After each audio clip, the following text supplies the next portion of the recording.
see if this is going. I just want to make sure that everything is working. Is it broadcasting actually on YouTube or not? It is. Okay, now that I've been broadcasting for 15 seconds already, and I've just been staring at the camera like, is it going? Is it going? Hi, everybody. Thank you for being here with us on this lovely evening. I am so thrilled, like you don't even understand, to be joined by my good friend Vi La Bianca. Hello. You are the bomb.com. You're the best. I just want to hug you so bad. I know. Oh my God. We've never met in person, and all I want in my life is a Rudy hug, honestly. Yeah, big mood. And it's just funny because I realized a little while ago, like, Vi and I are like really good friends, and they've never been on my channel, which is so bizarre. And then I realized, hey, it's spooky month. And you know what? Vi is like a witch. Why the hell don't we talk about that? Because I don't even know what that means. I want to know what that means. And everybody in the live chat, if you have a question for Vi or for me, but obviously Vi is going to be knowledgeable about the relevant topic, tag me and I will be able to see your comments and I will be able to transfer your questions onto Vi. So, my first question to you, Vi, is: am I dressed correctly? Is this the proper attire? You're perfect. You are closer to the archetype than I am right now. So, good work. I like it. I actually really love the hat. It looks super comfy, and I would wear it everywhere. I kind of do want to wear it everywhere. For a while, I was in like early October, and I knew I was getting weird looks, but I was like, I don't give a fuck. I am a witch. I am adorable, and no one's going to take that away from me. You can kind of get away with it in October because everyone assumes it's for Halloween, and then November, December start, and they're like, maybe something else is going on here. I might keep it going till November 4th because that's my birthday, and it's like, God damn it, I'm going to keep doing this till my birthday. November 4th is your birthday. That's going to be either a great birthday or a birthday. I know. I made a Facebook a lot. I made a Facebook post. Actually, I think I posted it on Twitter too. It was like, yeah, my birthday is the day after Election Day. So I'm either going to be ranting and rioting or I'm going to be celebrating. But either way, I will be drunk. Yeah, that sounds about right. I'm either going to be like belligerently drunk or I'm going to be like, oh my God, we're going to survive the next 4 years. Yeah.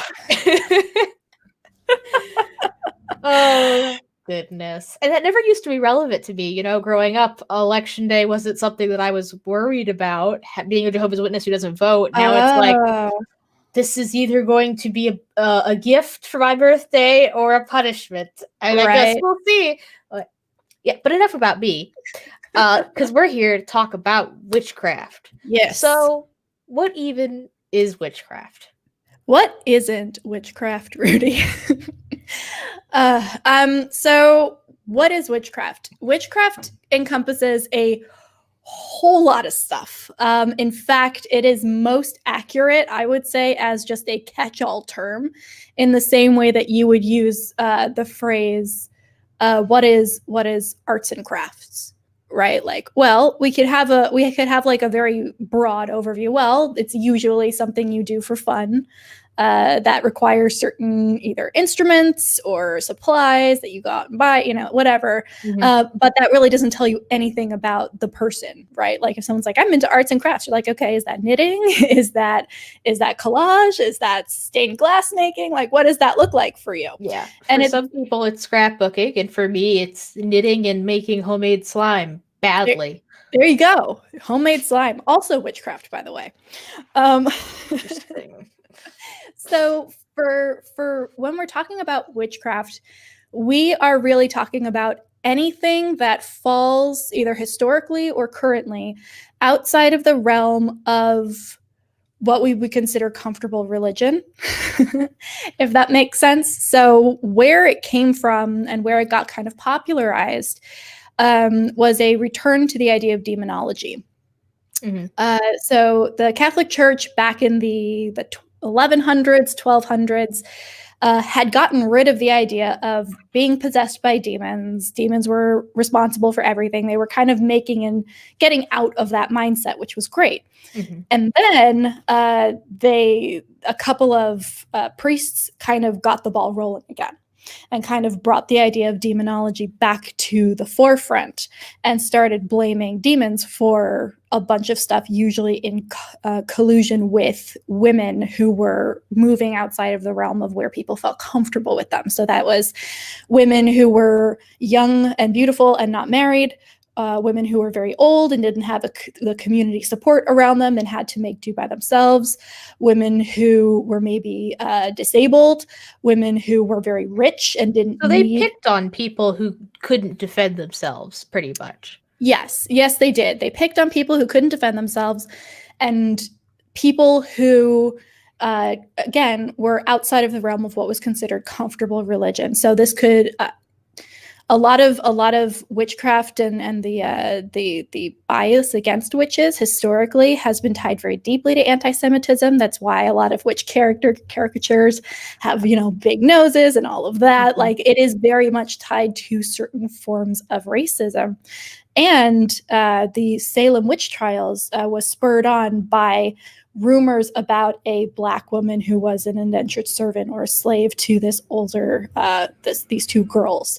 And so, yeah, all of these were primarily driven by misogyny, being afraid of women who were doing anything that was outside of the realm of what was expected, and also being very afraid of people who were different from you. So different races, different ethnicities, different cultures, all of that kind of combined alongside this return to the idea of demonology to create the myth of the witch, and chaos kind of ensued from there.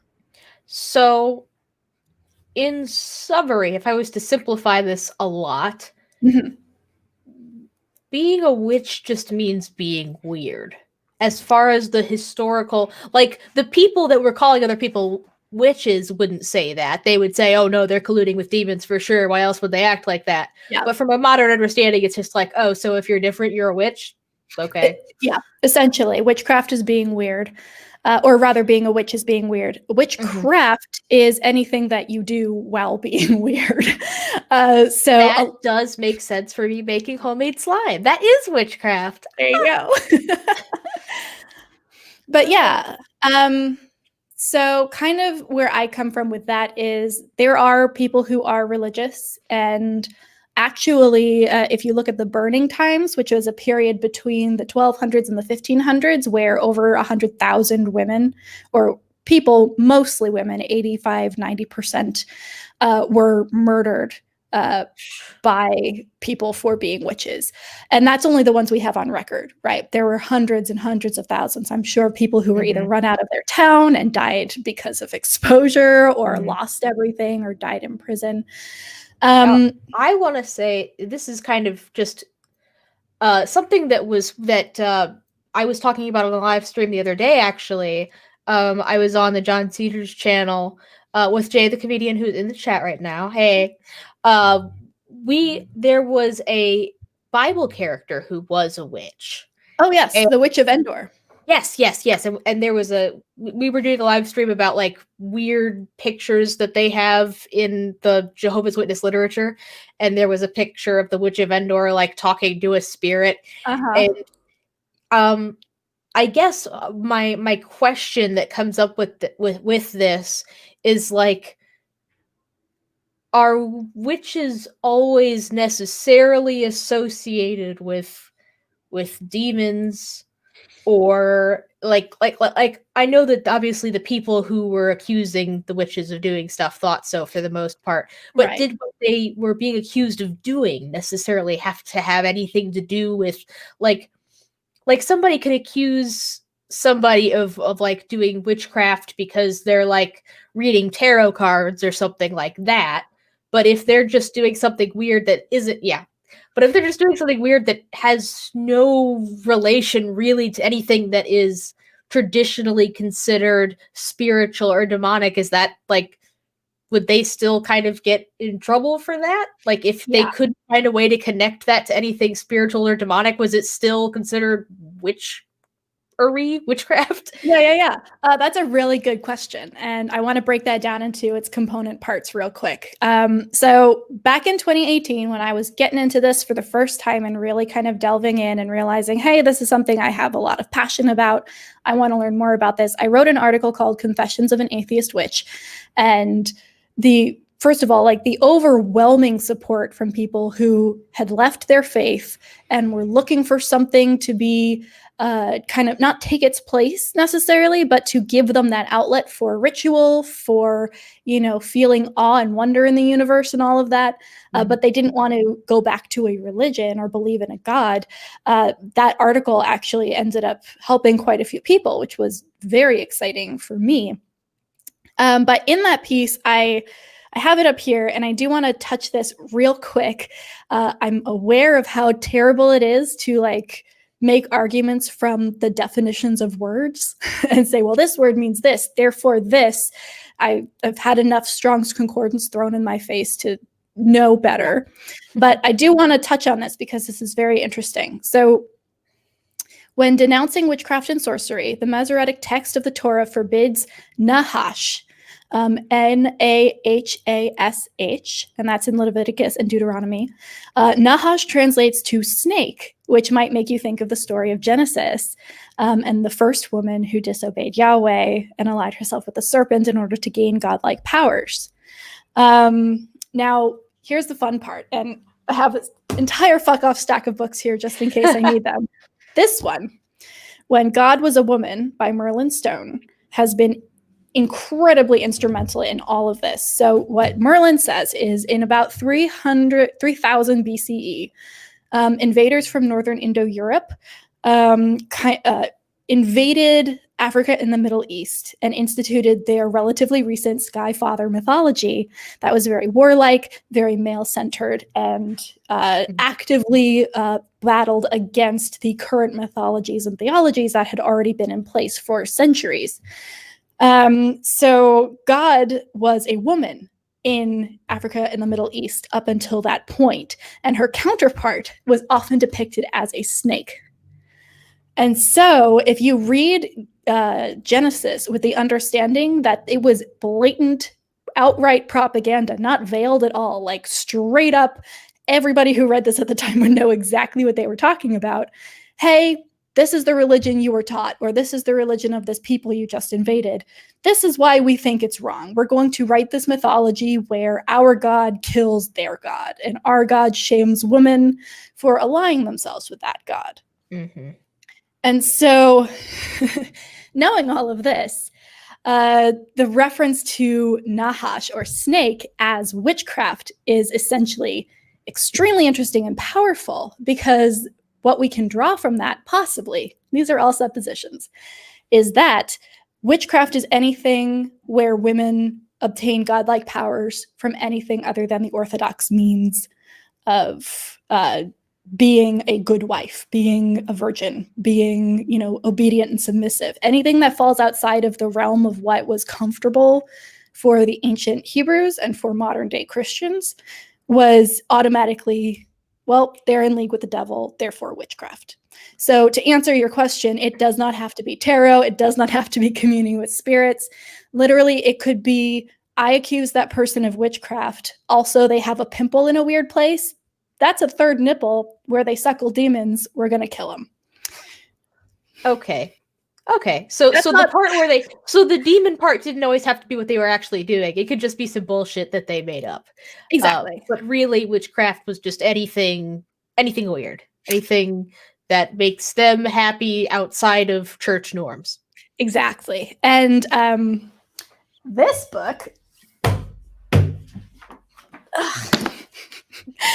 Religion and the Decline of Magic by Keith Thomas, talks very specifically about the shift in the 1500s and what was considered witchcraft at the time. So this is at the end of the burning times where people maybe are starting to move away from super heavy spiritual stuff, but are still trying to figure out, where does my religion begin and where does magic happen? Like, what's the difference? And the difference literally is just, what does the priest say is okay? What is sanctioned? If a priest turns water into wine, that's a miracle. If you turn water into wine, that's magic, and it's bad because you don't have God's blessing, which actually means that most of the witches that were burned during the burning times were Christian. The majority were religious and of the dominant religion. It's just they operated outside of what was considered appropriate and therefore were targeted. Okay. That makes lots of sense. Something that Germ brought up, mentally diseased, in the chat, he wants a link to that article that you wrote, which I will definitely put in the description if it doesn't make its way into the chat somehow. I mean, even if it does, I will add it to the description at the end of this. And would also like some more reading recommendations. I know you have that fuck off stack of books, as you called it. Yeah. If there's any more that are relevant to this discussion, please introduce us. Yeah, for sure. I'm always happy to share a reading list. So, Witch Craze by Anne Llewellyn Barstow is one of my favorites, and it looks at history of the witch hunts. It's the first book that looks at it from a strictly feminist perspective, and less of a look at these poor women being targeted by men, and more of a what was the experience of being a person who was accused of witchcraft, and why would that happen, and how did you deal with it? So it's actually 10 times more interesting than most of the other books on witches that you'll find, just because it does take a new approach to it.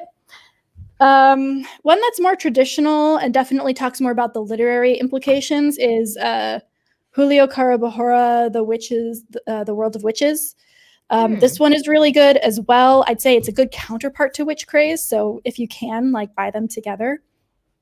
And then Drawing Down the Moon is another one that I bought really early on in my own starting of studying, and this is by Margaret Adler, and this talks specifically about witches and druids and goddess worshippers and pagans in the US, specifically around the second wave of feminism, and kind of how a lot of this spirituality and this celebration of feminine bodies and all of this were kind of included in that second wave of feminism.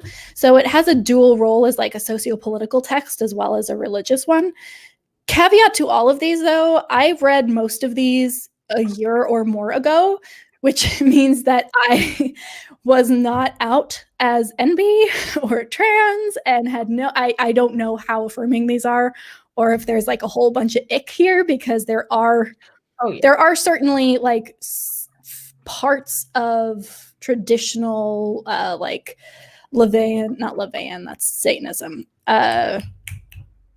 Buckland style witchcraft that does rely heavily on the duality of male and female and talks a lot about that. So not always the best, but yeah, those are the books I'd start with. Also, I don't have it here now, but Witches in America by Alex Marr is phenomenal and amazing. And I actually was talking with Andy Fellows the other day, and they were like, can you get me some recommendations for this? So they just finished reading it with their partner and they really liked it.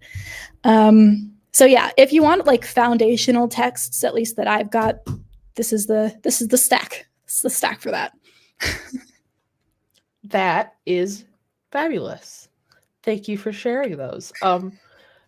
It is interesting what you brought up about, men and women and that duality, because that is something that is very much associated with witches, is it being this sort of feminist movement of we're women and we're doing our shit that men can't do, or in some iterations men can do it, but they're not as good. Oh gosh. There's something about and there's something about that is okay, now what are we talking about? Are we talking about something biological? Where do NB people factor in? That's not something that's necessarily accounted for in most of those areas of media.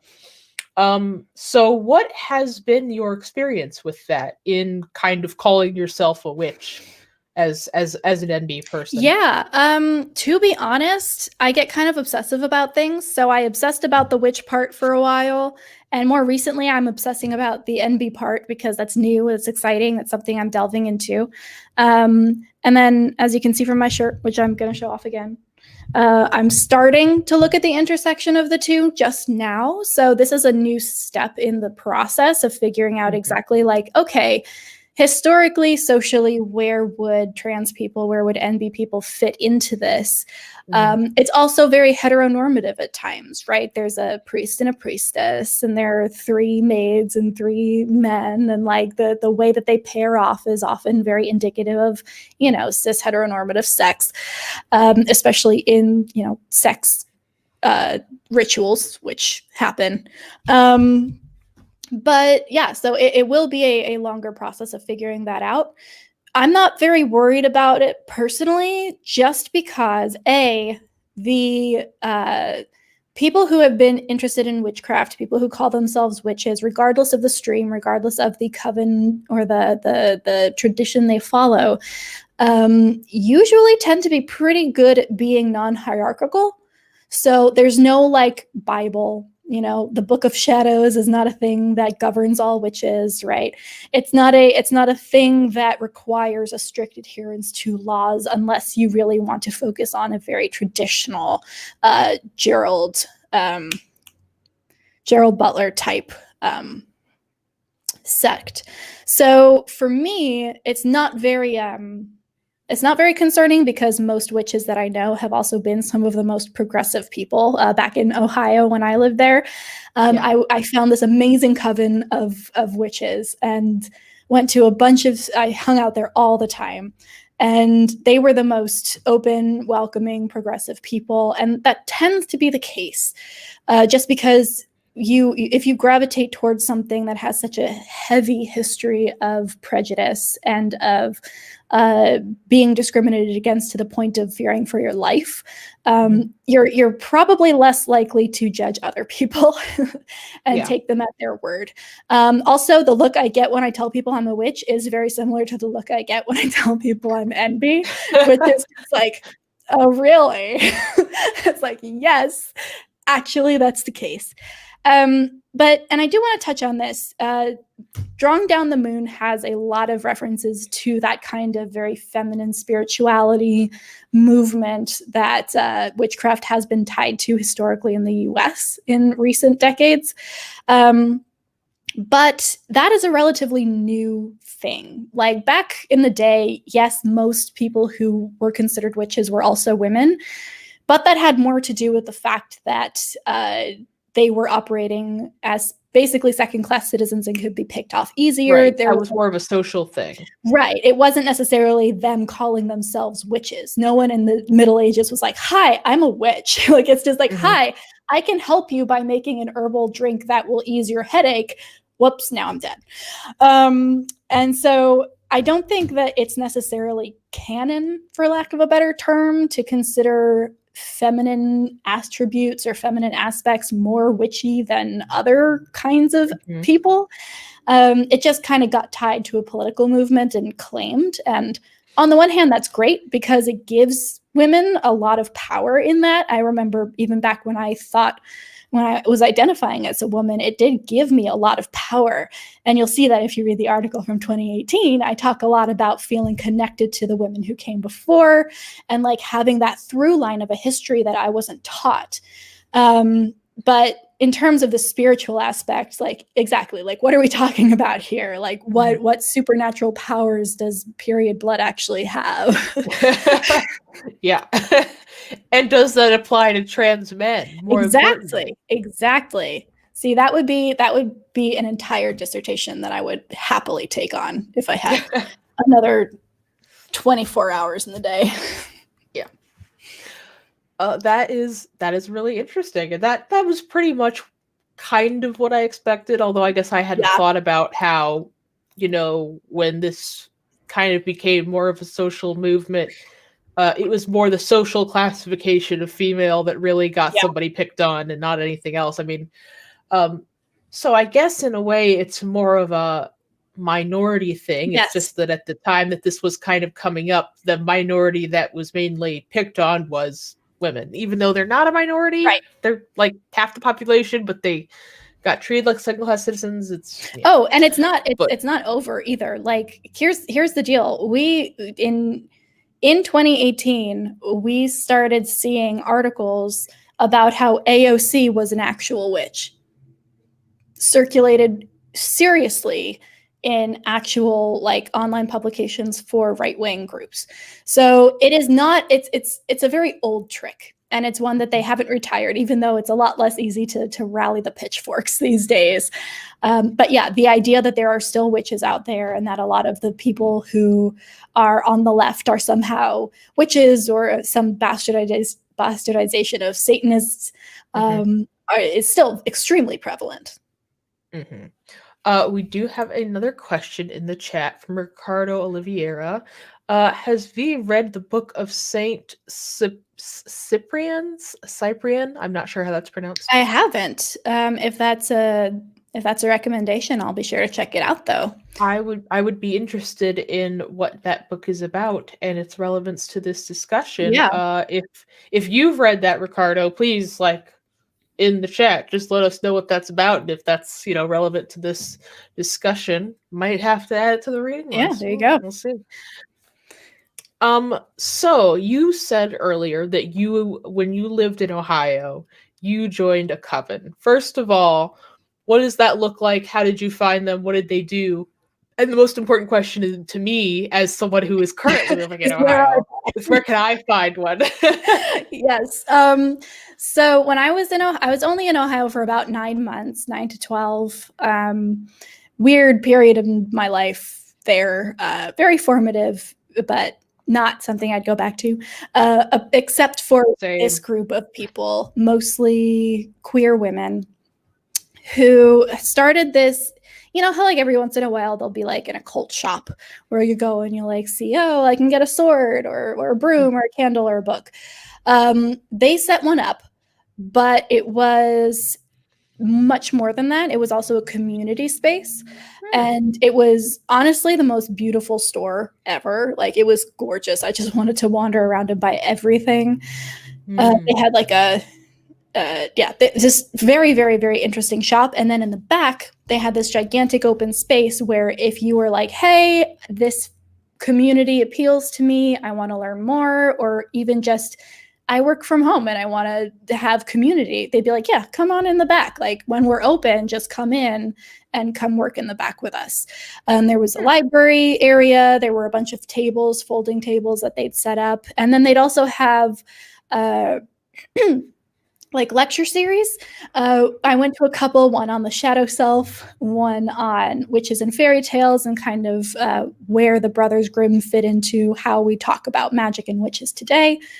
So very kind of one on parapsychology and intuition.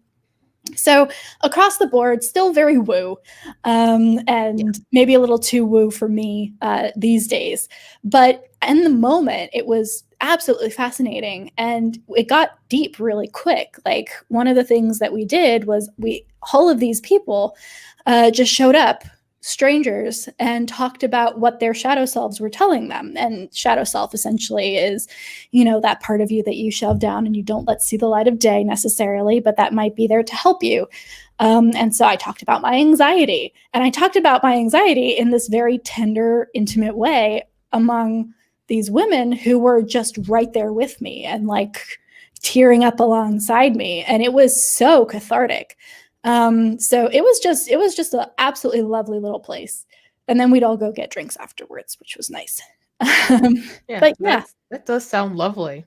It was really, really great. I did hear from the owner that when she was starting out looking for a place to set up shop, she found a location and it was perfect. And she was like, I want to set up a little like a trinket shop, like a convenience, not convenience store, like eclectic kind of bookstore type thing. And the owner was like, that sounds awesome. And then here's the price. And then she came back and was like, yeah, so it would be for, the occults, and it would be a witch-centric shop. and all of a sudden it wasn't available anymore, and the price had gone like way up.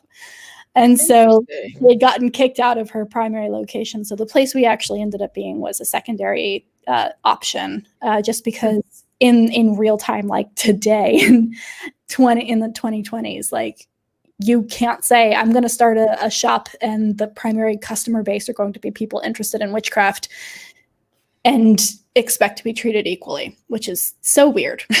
Yeah, because you'd think that it would be perfectly obvious that when someone says, I'm going to set up a shop for witchcraft, they're not going to have like a how-to manual on sacrificing cats. You would think. Like, that's not the kind of thing they're going to be selling, obviously. Exactly. But that is where your mind goes right away. And it's unfortunate. We have so fully bought into the propaganda that even people who have completely disowned Christianity or any form of the monotheistic kind of Abrahamic religion still have this deeply ingrained suspicion and fear and even laugh response at the concepts of witches and witchcraft that is just still like revealing how deeply indoctrinated we are as a society. Mm-hmm. So, going back to what you were talking about with woo, because this is what I am very interested in. Yeah. Because we've established that witchcraft can be just about anything that is a little bit outside the norm. Mm-hmm. And really, what is considered the norm today is changing a lot rapidly. Yeah. Especially with the internet. It's like just what we are exposed to has expanded so much that everybody's version of normal is like constantly evolving, which could not have been said, a few hundred years ago right. But what I really want to know is if, with that being said, basically, how does magic fit into this? I mean, if witchcraft can be so many things, is it always?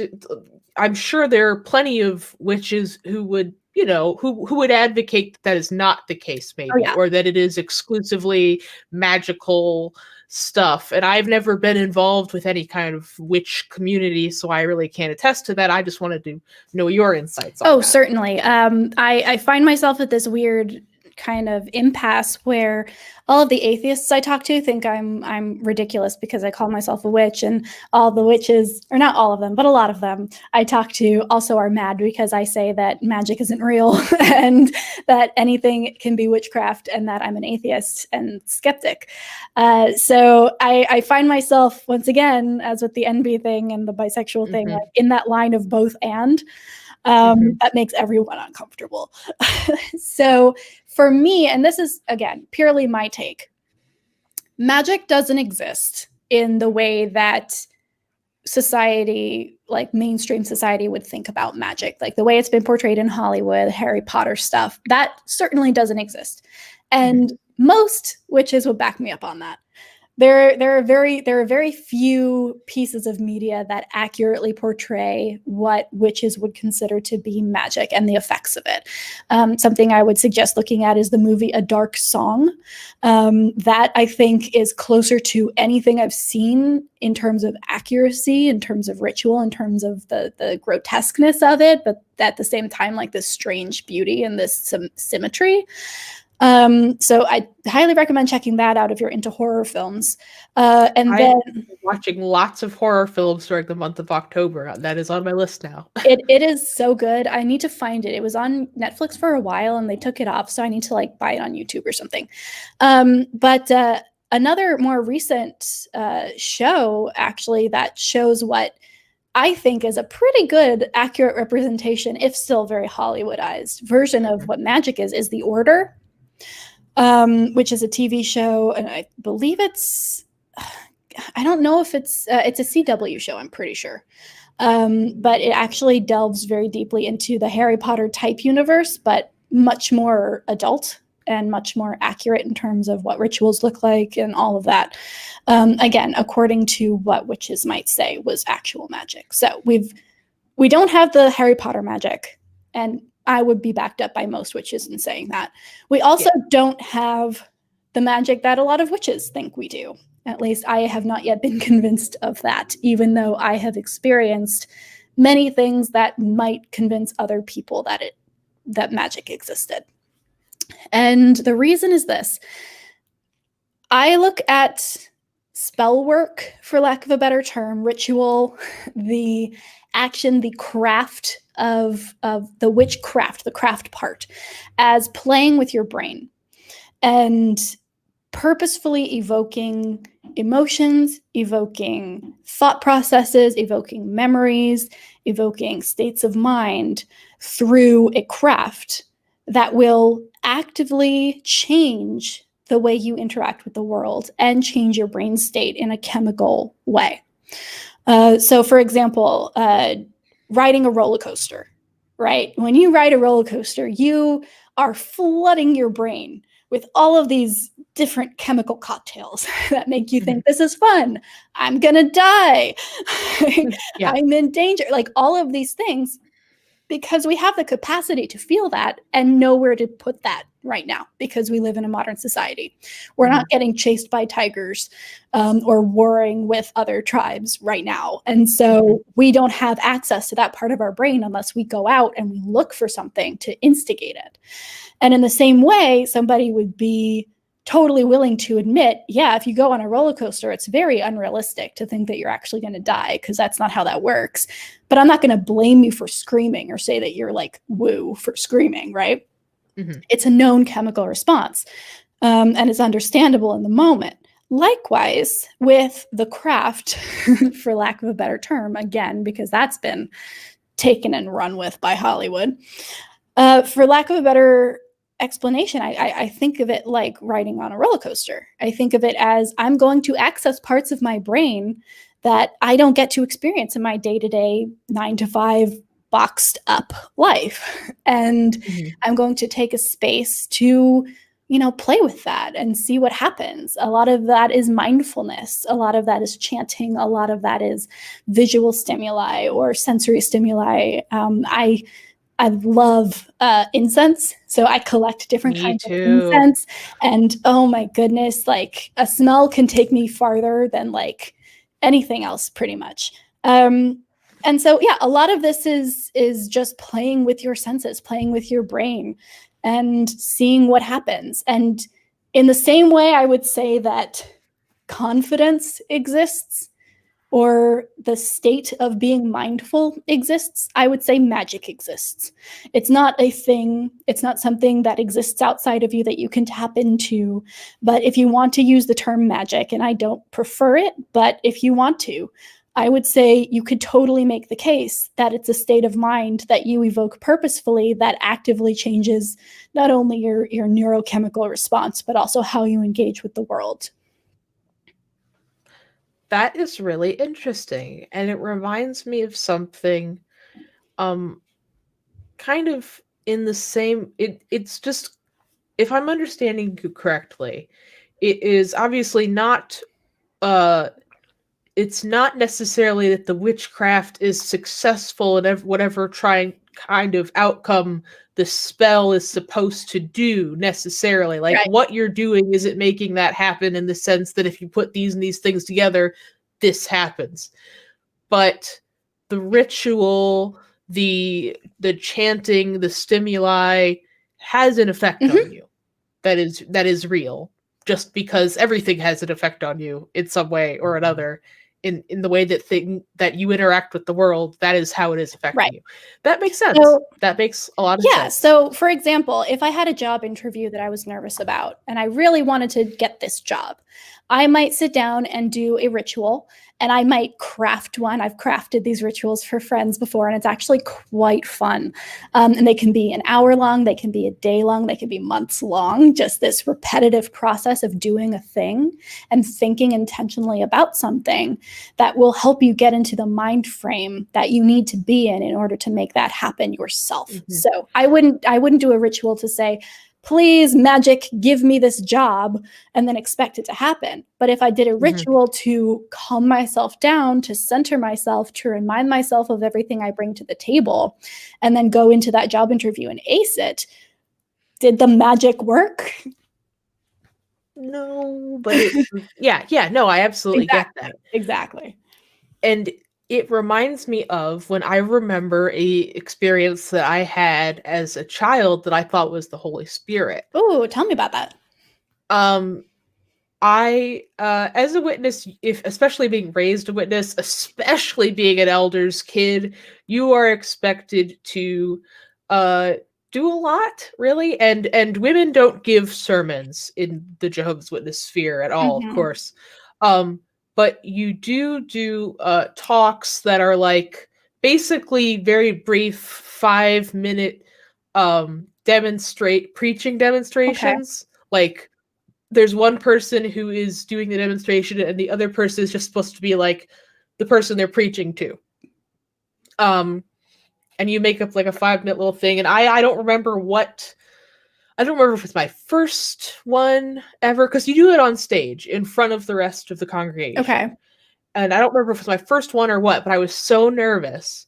And I was just like waiting for them to call me up. And in my head, I'm just like praying and praying and praying and praying and praying that I won't mess it up, that I won't be nervous. And literally, like, I felt the moment that I walked up onto the stage, like my nerves were gone. Yeah. Like there was, like, it felt like overwhelming sense of peace was washing over me. And you were like, this is how I know I need to be a YouTuber. Yeah. No. But from that, I kind of, I always did that afterwards. Whenever I had something that I was nervous about, I prayed. And it wasn't always that dramatic, but it helped me like, okay, I've done my thing that I always do, and now I'm ready. But now, and now even as an atheist, so I still will give myself, like, if I'm about to do something that makes me nervous, even though I'm not praying, I still have to stop and like give myself a second and be like, okay, this is your worst case scenario, and it's not even that bad. This is the best case scenario, and that's probably more likely. Yeah. You can do this, and like I it gives me exactly the same thing, So it's not the magical results of the words being said or the amen at the end. It's the it's the action of saying those words, not the words themselves, that make that happen. And I think that that's very similar to what you're describing with spellcraft. Oh, definitely. If I'm no, it is very much the same. In fact, for me, it took the place of that. So instead of, and I don't do it as much now because I've kind of weaned myself off it, but when I was first coming out of Christianity, the idea of praying was still very appealing to me, not because I thought there was anyone listening, but because it was a way to order my thoughts and punctuate my day and make me feel like I was doing something good for other people. Like there is a lot tied to it. And so moving into a space where I would say, hey, I'm just going to meditate, or I'm going to light a candle for this person, or I'm going to do this little ritual just to make it seem like I'm acknowledging someone else's struggle or my own in a way that I know I can't actively, tangibly change it, but this is an act of solidarity for someone else. And honestly, there have been multiple people who have taken that to heart even more than they would, I'm praying for you. So it is very similar. I saw a question in the chat, is ritual a form of prayer? I would flip that. I'd say prayer is a form of ritual. We are ritualistic people, like a species. Like as we have evolved, we found that ritual helps us. And there are many different reasons why that are being theorized as to why we like ritual as much as we do. Religion just kind of glommed onto that and took ownership of it. And I know that a lot of people who have been hurt by religious institutions and rituals are very hesitant to dive back in there. And if it's not for you, that's fine. You don't need a ritual in order to be fulfilled. But if you are feeling a need for some kind of ritual in your life, even if that's something as simple as, making a pot of coffee every morning in the same way, or doing a body scan at night before bed, all of these things are not inherently religious. They're very, very human. And it would be very sad, I think, to cut ourselves off from that very human need because we call ourselves atheists or skeptics. Like, we can be skeptical atheist people and still experience just as much, just as wide an array of emotions and deep, intimate connection to, you know, the universe and to ourselves, without needing a god or supernatural beliefs at all. Yeah, absolutely. I feel like you were saying, it would be a shame to cut ourselves off from that. Like, I think that I didn't have a lot of things that I would call a ritual as a Jehovah's Witness. So I've actually been looking for rituals. I'm like, now that I'm out of this, there are so many fun things that I wasn't allowed to do that may bring me some comfort, some relief, some mindfulness, some introspection that I otherwise could get another way. But maybe this is a way where I'll do it regularly. I'll remember to do it. Something like that. Like I used to be I used to meditate every night before bed. I should probably get back to doing that because I've been having a lot of bad dreams and having trouble falling asleep lately. Me too. It's been bad. Yeah, I don't know what the deal is. But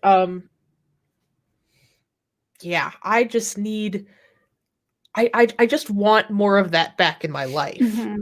Like, there isn't enough of it there. I want things that I can do that'll just be like what I did when I was praying. Like, I remember there was a point when I became an atheist where I was like nervous for something about to happen, and then I was like, I can't pray.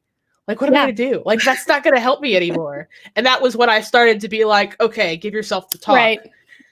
That's the best that you could do in replacement of that right now. Right. But at first I was like, it was kind of like a panic moment of like, I can't pray. This is normally when I would pray, and I can't do it. Oh yeah. It's not going to do anything for me now. And there's also this weird, I can't ask other people to pray for me. And that's how I ask for help, right? We were taught, like, the way you ask for help without being needy or demanding is to say, hey, I've got a prayer request for you. And then just gush about what's wrong, and then bookend it with, so can you pray for me? And that was the polite way to ask for help, or to at least, you know, be able to vent to people. And it took me a long time to realize, like, okay, there are other ways I can ask for help from other people. Like, I can say, hey, I need to vent. Do you have a minute? Or, hey, I'm really struggling with something. Can I hear your perspective? Or any other way of phrasing that. But yeah, the language of prayer is important, but also deeply stymieing to larger conversations. Yeah. Autumn had an interesting question in the chat. I saw several videos on witch TikTok, where people appear to be controlling the direction of smoke with their minds. What's your explanation for this? Well, I don't watch too much TikTok. I deleted the app from my phone ages ago because it made me feel weird and old. But also, I have seen enough behind the scenes how to make TikTok videos that make me exceedingly skeptical that anything you're seeing on TikTok is not insanely doctored. So yeah, if you are seeing real people do that in real time, like, I'd say, hey, that's a really neat trick. Find out how they do that. That's awesome. If it's on TikTok, probably they're doing it the same way. It looks like they're jumping into a new suit of clothes, or making batteries levitate or something. Yeah, I would agree. There's so many ways that you can trick people in person, like, to make you think that you're doing stuff with your mind, that over video, it's like, oh, well, this is easy. I don't even have to do anything. I just have to Photoshop it. Like, I don't, it's, yeah. But that is something that can trick people sometimes. And that reminds me of James Randi. I know. Yeah. Why is 2020 hitting us this hard? It's okay. So I was mad at 2020 until someone was like, you got to admit it. 2020 is going all out. Like, it's giving it everything it's got. It's being the most 2020 it possibly can. And I'm like, you know what? Respect. Absolutely. Yeah. It's like seeing somebody wearing a really gaudy outfit, but it's like, man, that is ugly, but also mad respect for not holding back. Exactly. Like, you wore that shit. You did not. Nah, yeah, yeah. So now let's get personal. We've gone over the history Okay. stuff. What is your witchcraft? What are some rituals you do? What are things you do? Yeah. So I'm currently trying to reevaluate some of them as I'm learning more and more about colonization and appropriation. I'm realizing that a lot of these rituals are actually taken from indigenous cultures or taken from cultures that are certainly not my own. And just because I can put the term witchcraft on top of it doesn't mean that it's, all access. Like, now I can do it because I'm a witch and this is witchcraft. So I'm going to be adjusting some of them. So I'll get back to you for some of these. One thing that I really do like doing, and I read about this ritual in Witches in America by Alex Marr, is something that I'll do is I'll take a glass of water and I'll hold it and I will breathe into it and imagine it start to, how do I put this? So I breathe very deeply, stare and meditate into this glass of water and imagine whatever is holding me back, whatever is making me feel icky that day or anxious or upset, kind of seeping through my fingertips and my palms into the water and turning it this really awful, gritty, gross slime color. More slime, because witches. And really just envisioning that happening. Is it actually happening? No. Does it help to visualize? Definitely. So I'm envisioning that happen. And then slowly, once it's as murky and awful as possible, and I feel like I've just focused and sat with whatever is making me feel gross that day, you picture a tiny speck of light in the middle of the glass, slowly growing until it evaporates all of the gunk, and you're left with beautiful, clear, glowing water. And then you down it, and then you're done. And that was a tiny little meditation to sit with what's bothering you, clear your mind, hydrate, and then move on with your day. And that is just a very small practical thing that I'll do sometimes if I'm feeling like I might spin out, or I feel like I need to get centered before a show or something like that. Is there any magic involved? No. Am I calming myself down? Definitely. Another thing that I do a lot of is I read tarot. And this is always fun to talk about on Talk Heathen because we've got very bro, skeptics, broken atheists on that show. They're all like, you do what? You don't only read logic and science? How long does it take to do a tarot reading? Could we do that? Oh, we could definitely do one. Would you like to do a tarot reading right now? Yes. Okay. Perfect. Because I feel, and I'm sure you're going to say something similar, is that I tend to approach this kind of thing with just like, this isn't telling me anything about my future, but like, what can I get out of this? Exactly. Because it's all Barnum statements anyway. So it's like, how does this apply to me? And what can I take away from it? Exactly. So if you don't know about tarot, real quick, I'll give you a brief explanation. And you'll have to forgive me. I've almost memorized all 72 cards, but not quite. So there may be a few that I'm a little blurry on. So what tarot cards are basically 72 cards that are divided into major and minor arcana. And it's basically like face cards and number cards. And each card historically represents something. So this is the Hanged Man. Or rather, upside down, the Hanged Man. And the Hanged Man can represent feeling uneasy about a situation in your life. Something is keeping you from relaxing. You're feeling stressed. You're feeling like you can't sleep. You're feeling like you're getting nightmares. All of that. And so that is what this card means, essentially. And so you'll shuffle the cards. And if that comes up in your reading, that's not supposed to be, all right, this is going to tell you that in your future, something bad is going to happen. It's hey, think about what might be causing you to feel unsettled right now. Is there anything in your life that you should focus on that might be addressed by talking about that aspect of things. So it is very much a prompt to get you thinking about your own mental state and out of those same circuits that you kind of get stuck in. So I've had quite a lot of success with people doing readings for them and figuring out like, oh, here's a new way to think about this thing. And then they go off and, it helps. And that's as much as we can ask for from these. But also they're just gorgeous. Like there are such beautiful tarot cards out there. I love it. All right. So I've got them all shuffled. Let's see. We can do here. Okay. So give me a question about a specific situation in your life right now. You don't have to be any more specific than you would on any other live stream. I don't want to.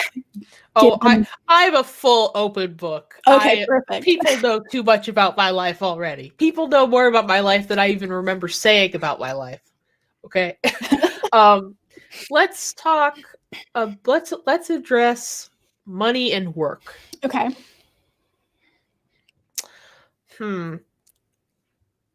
Yeah, so I've been having some issues with my productivity, and I feel like I should be working harder, or I'm missing something that I could be doing more and making more money with the work that I do, and I feel kind of stuck. Okay. And unsure. All right. So what I'm going to do is I'm going to pull 3 cards, and we'll look at what you're aware of about this situation, like what is top of mind for you and kind of what you've already been thinking about, what is maybe subconscious and what maybe you should bring to the top of your mind to kind of address this. And then maybe a step you can take moving forward to maybe change things a little bit for you. This will either go really well and then we can talk about Barnum statements, or it'll go really badly and we can talk about falsifiability. Yeah. Oh, in the chat, I've seen a couple of people do this. Both Vi and I use they, them pronouns. I should have had us put that in our little name description thing, but I forgot to. That was the plan, but I didn't. And that was the thing that I forgot. I told Vi before the live stream. There's always something I think I'm forgetting before a live stream. That was it. Appreciate that. Yep, I go by they, them, and that confuses a whole lot of people. All right. All right, so I'm pulling 3 cards. Putting the rest down here.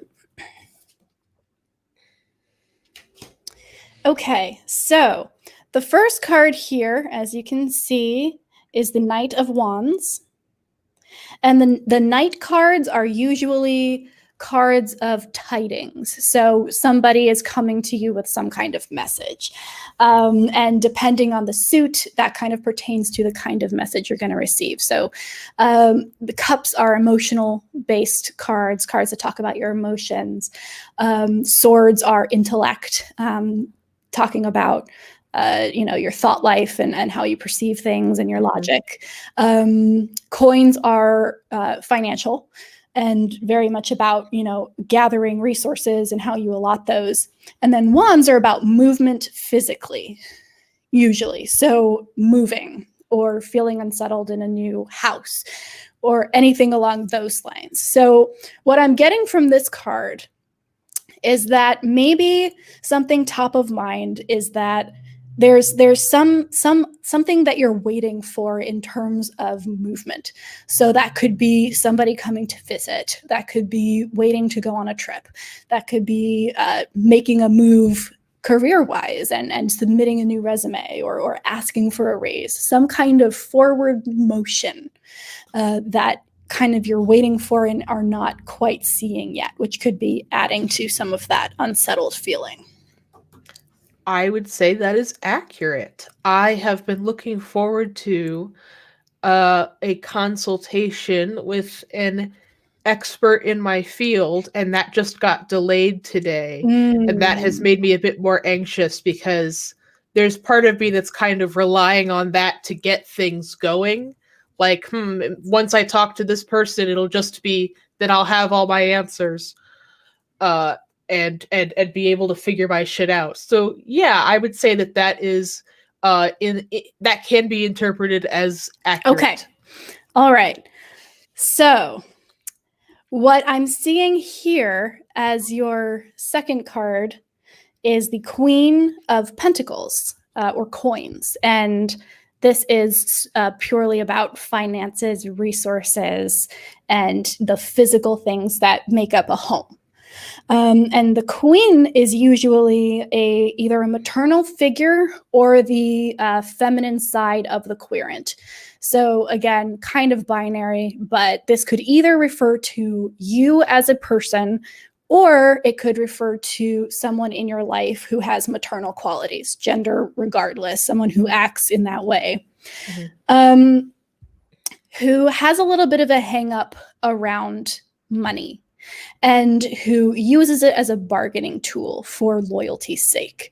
So more about, so if this card here is, this thing happened today, I got delayed, I'm waiting on this consultation, this is making me anxious. This card is going to be your more internal monologue that maybe hasn't made its way to the surface yet. And that would have to do with your relationship to either a person who is using money in a way that is both maternal and very giving, but also maybe a little manipulative, or a tendency in yourself to use money either in your own psyche as a bargaining chip or in your life. So I only deserve to feel good if I'm making money, or I need to make more money in order to justify X. Some kind of caregiving surrounding finances that still has that tendency to be like, well, if you don't do this, then I won't do that. Again, I would say that could definitely be interpreted as accurate to my situation. And I will say, obviously, everybody who is living through 2020 has had their savings drained, probably myself included. And my partner has a job that is enough to sustain us. But I am kind of kicking myself because I feel like I should be contributing, because this, there's been so many unexpected expenses that despite him making enough to get by, it's still not enough to get by. And I've been kind of kicking myself like I need to do more, I need to do this, I need to do that. So yeah, I would say that could also be interpreted as accurate to my own internal struggle. Okay. Yeah, that sounds about right. Ooh, interesting. Okay. So I always love it when I get a card and I'm like, oh, that makes sense. Or this is taking us in a different direction. So you got a major arcana card for your last card here. And so there's something that, and I don't want to keep you guys too long. I know that it's already at an hour. One thing is with the minor arcana cards, these are both minor arcana. They deal with very much mundane, day-to-day kind of, this is what you need to do next, or this is a very day-to-day problem that we can fix or we can focus on. Major arcana cards are the arc of your story overall, like the big adventure cards, the shifts in perspective, the big ideological changes. And they focus a lot more on the mind as opposed to the body. So your card for what maybe you should focus on or do next is Major Arcana, which to me suggests that you're at a crossroads where you could make a decision that will impact you in a big way here and substantially change how you see yourself and what you're doing in the world. And the card is the moon. And the moon basically means introspection and sitting with those darker parts of yourself and focusing on rest, but meditative rest, and rest that is not like relaxation, but rather a deep introspection. And the promise of this card is that basically all of the struggles that lead up to it are a result of not paying attention to all of you.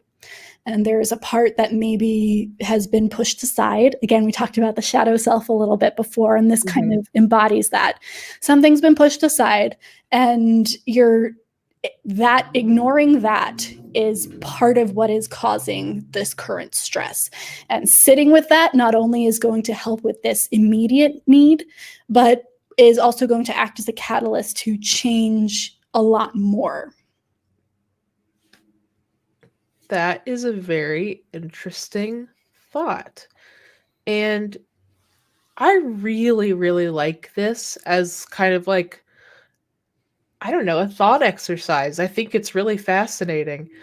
Uh, because I mean, like we said at the beginning, this is all very general stuff. Exactly. But when you're thinking about a specific situation going into it, you're thinking about how does this apply to my situation, it all does feel very specific to yourself. And almost anybody that's watching could probably find a way to apply that to whatever like if they at the beginning when you were asking me to think of a specific situation, if they thought of their own situation, they could probably think of how that could apply to them as well. Oh, exactly. Like think about what I actually said was you're waiting for something in regards to some form of movement. Someone in your life or you has a hang up about money. And there's a part of you that you're not listening to that you should pay attention to and maybe sit with and contemplate. Yeah. And essentially that could be literally anything. And so it's definitely Barnum statements, but it also, I don't know, it might help to be like, oh, I haven't put that into words before, or I didn't make the connection from A to B in that way. Or even just, oh, I wonder what that third card means. I'm going to go and that's going to feel like an actionable thing that I can do today to maybe help improve my situation. So yeah, is there magic involved? Absolutely not. Do the cards themselves have any power at all? No. Are they gorgeous? And do they help us learn more about ourselves? Yes, they do. Yeah, and that is awesome, especially if you're just getting a reading from a friend or you're doing your own reading. Yeah. There's nobody who has some motive to trick you into thinking this is legit. There's nobody else has to be involved who might be trying to get you into some woo or to buy something or any of that. That's really cool.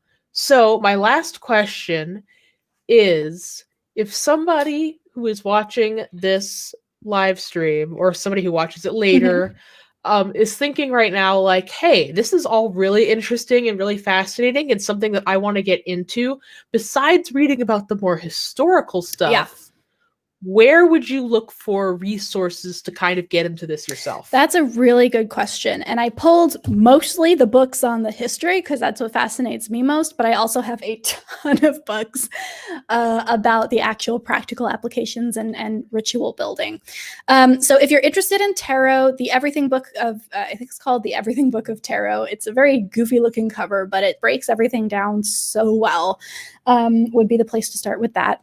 I would also suggest reading For Small Creatures Such as We by Sasha Sagan. So Carl Sagan's daughter wrote a book, and she is an atheist. She is a skeptic. And this book is about why ritual helps and how to build rituals that are divorced from religion and are purely personal to you. So even before you get into the how do I do X spell or how do I build an altar or any of these things, all of which are really fun, I would say dive into this and make sure that you're coming at it from the right place, because the last thing I want is for someone to take away that, oh, V says woo is fine and I'm going to go commune with spirits and I can still be a skeptic and do that. No, that's not possible. You can choose to do that, and that is your prerogative, and I support that, but you can't do that and also call yourself, a skeptic. What you can do is realize that biologically, evolutionarily, in terms of our neurology, we need ritual. And there are ways to build that into our lives that is just as fun and meaningful and emotive and inspiring as the ones we left behind in religion, just without all of the extra baggage. So as long as you're coming at it from that perspective, and reading Sasha Sagan's book will definitely help with that, I say go find whatever works for you. It's really not a you do X, Y, Z, and then this happens.